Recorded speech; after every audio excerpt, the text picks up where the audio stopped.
ऐसे मैच की जिसने सबको चौंका दिया। मतलब जब किसी टीम में ट्रेविस हेड और हेनरी क्लासन जैसे हिटर होना तो हम रनों की बारिश की उम्मीद करते हैं। बिल्कुल करते हैं। और लेकिन अहमदाबाद वाले उस आईपीएल 2026 के मैच में सनराइजर्स हैदराबाद सिर्फ 86 रन पर सिमट गई।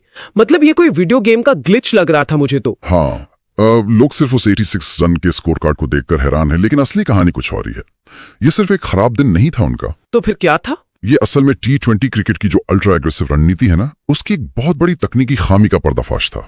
मतलब एक तरह से पूरा सिस्टम ही फेल हो गया। अच्छा, तो उस खामी को समझने के लिए ना हमें पहले गुजरात टाइटंस की बैटिंग देखनी होगी।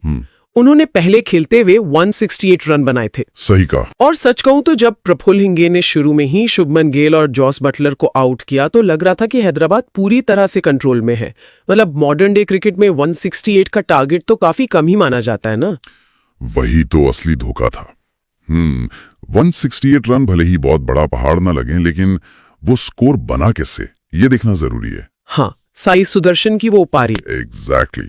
सुदर्शन ने 44 गेंदों पर 61 रन बनाकर एक तरह से पारी को स्टेबलाइज किया। लेकिन जो असली डैमेज था ना, वो वॉशिंगटन सुंदर ने किया। अरे हाँ, उनके वो 33 गेंदों पर 50 रन, गजब की पारी थी वो। बिल्कुल। उस पारी ने सिर्फ स्कोर ही नहीं बढ़ाया, बल्कि जो हैदराबाद के गेंदबाज थे ना, उनकी लाइन लेंथ पूरी तरह से बिगाड़ कर रख दी। लेकिन एक बात बताइए, क्या निचले क्रम के एक बैटर के तेज 50 रन वाकई किसी वर्ल्ड क्लास बॉलिंग अटैक को इतना विचलित कर सकते हैं? ये सिर्फ विचलित करने वाली बात नहीं है।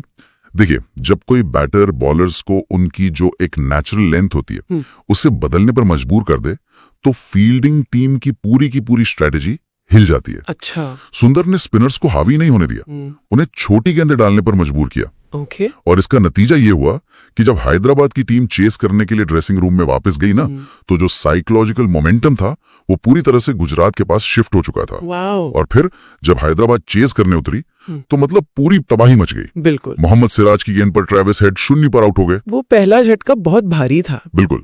और उसके बाद कगिसो रबाडा ने तो जैसे टॉप ऑर्डर को ही तहस-नहस कर दिया। अभिषेक शर्मा, फिर ईशान किशन और समरन, सबके सब आउट। स्कोर था 32 रन पर 4 विकेट। एकदम ताश के पत्तों की तरह। वही तो। यहाँ मेरा एक सवाल है, क्या गुजरात की गेंदबाजी वाकई इतनी घातक थी उस दिन, या फिर हैदराबाद के बल्लेबाजों ने बस बिना सोचे समझे अपने विकेट फेंक दिए? इसे सिर्फ विकेट फेंकना कहना सही नहीं होगा। यह दरअसल एक स्ट्रक्चरल फेलियर था।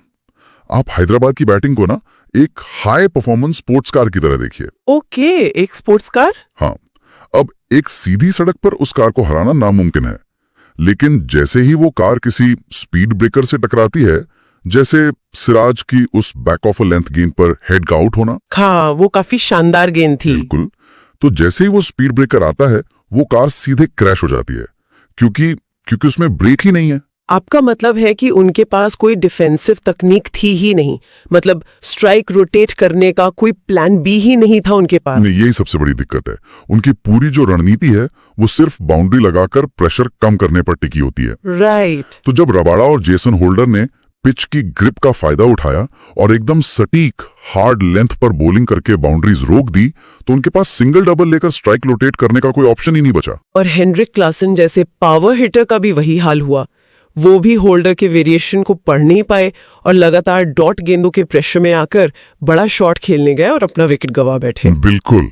और ये सिलसिला उसके बाद रुका ही नहीं। हाँ, पैट कमिंस ने 19 रन बनाकर थोड़ा बहुत संघर्ष करने की कोशिश जरूर की, लेकिन फिर प्रसिद्ध कृष्णा ने उन्हें भी रोक दिया। और आखिर में राशिद खान ने जो बाकी के पुछल्ले बल्लेबाज थे उन्हें समेटकर पूरी टीम को महज 86 रन पर ऑल आउट कर दिया। गजब है।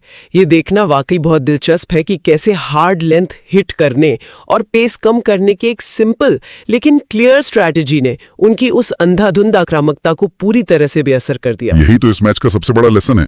गुजरात के पास ऐसे खिलाड़ी थे जो सुदर्शन और सुंदर की तरह दबाव को सोख सकते थे, और उनके गेंदबाज अपनी फील्ड प्लेसमेंट को लेकर बहुत ज्यादा डिसिप्लिन थे। हाँ, उन्होंने होमवर्क अच्छा किया था। बिल्कुल। इसके उलट अगर आप देखें तो हैदराबाद की स्ट्रेटेजी सिर्फ एक ही डायरेक्शन में चलने वाली थी, और जैसे ही उनका प्लान ए फ्लॉप हुआ, उनके पास बचने का कोई रास्ता ही नहीं था। जो सच में T20 क्रिकेट के फ्यूचर पर एक बहुत बड़ा सवालिया निशान लगाता है।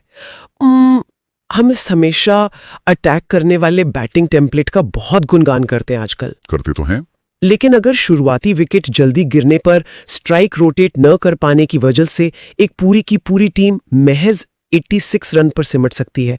तो क्या इस अल्ट्रा अग्रेसिव रणनीति में कोई बहुत बड़ी जानलेवा खामी छिपी है? सोचने वाली बात है। क्या ये सिर्फ एक ग्लास कैनन की तरह है जो बाहर से देखने में तो बहुत खतरनाक लगती है, लेकिन जरा सी ठेस लगने पर पूरी तरह से चकनाचूर हो सकती है? खैर, इस मैच के बाद इस पर लंबी बहस होना तो तय है। आज के इस बहुत शॉर्ट न्यूज एनालिसिस में बस इतना है।